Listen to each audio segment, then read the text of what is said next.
Matt, you come across a bit of a visionary with respect to search and many other things, I'm sure. But I wanted to ask you what you see as the longer-term future for search. We've heard what you're thinking about in the next 6 to 12 months. Mm-hmm. Where do you see search being in 4 or 5 years?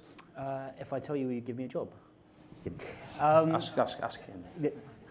I would say from where we are at the moment, looking at a wider perspective of just choices as well, this idea of the Internet of Things, as we've seen with the knowledge graph style of thing, that idea of tying these things together. So search isn't about just providing that list of blue links anymore. It's about knowing a context. It's about collating information for a user, sometimes before they know it.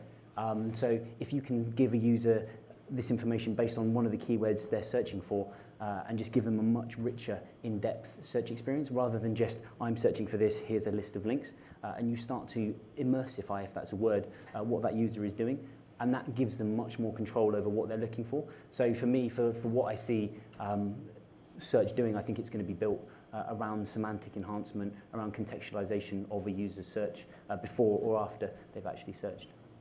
I might come back to this at the end and ask Krish to make some comments on that. It certainly echoes the sound that you'll hear from Amit Singhal, who is Head of Engineering in Search.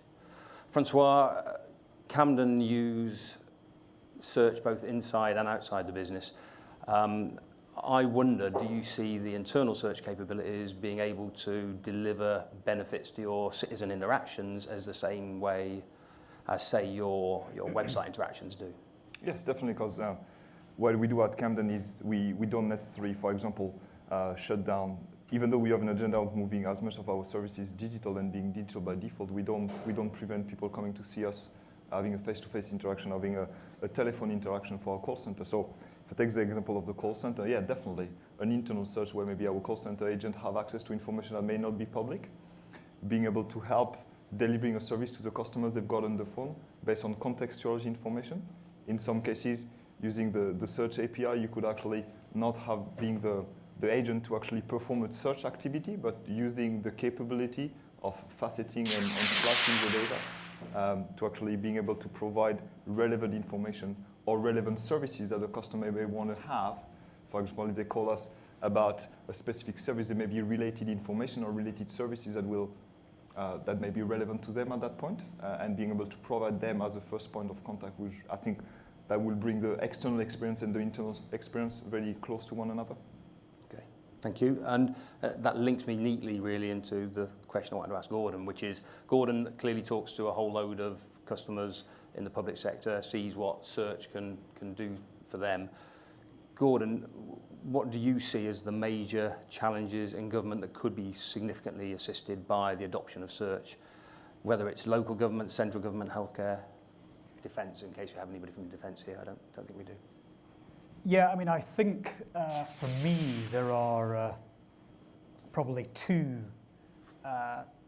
key areas, one of which I guess is more local government focused and touches on some of the stuff that Francois has been talking about around channel shift.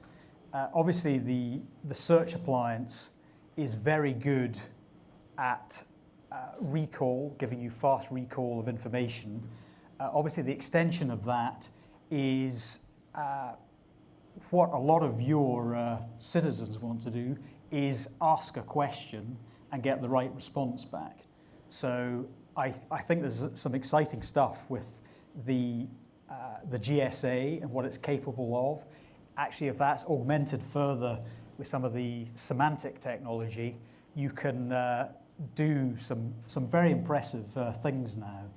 To actually pull back answers with a high degree of accuracy. So that helps, obviously, in your websites interacting with citizens, but even if you have call center environments, it works equally well there. I think the other area for me is, which is maybe more of a internal information problem, is the fact that there are lots of organisations, I suppose maybe primarily we're talking about central government here, where you've got an awful lot of information that you have lost control of. I think this is a common message across all large organisations, and the key thing there is that the Google search technology allows you to lay that over the top of your existing environments and very quickly build a search index, so a way of actually accessing the information. Now it starts to play in lots of other interesting areas like information governance, because you actually have the opportunity to build a corporate index to find the information that you're after. I think I'll stop there. No. I could carry on, It's but good, but I'll take your point. Okay, that brings us to Krish. Krish, you've got 5 minutes looking at the clock. 4 it says, but we'll say 5. Sure. Give us the top 3 directions on the roadmap for the Google Search appliance. Great. I think there's 3 aspects to it, right? The first is, where is Google developing our search technologies? And just extending on what we mentioned before, the first experience for any search engine is the ability to answer questions. And if we don't get our relevance right, that's what I call table stakes, right? So every day we spend a lot of resources in making sure we get our algorithms right, getting precise recall, making sure that we have the right ability to extract the right content and meanings out of it. The second thing that a search engine always has to get right is the ability to converse. And I use the analogy of the talking computer in Star Trek, right? So if you look at our search experience, where we've come in the last 10 years, it's not about query-driven search or getting 10 blue links per se.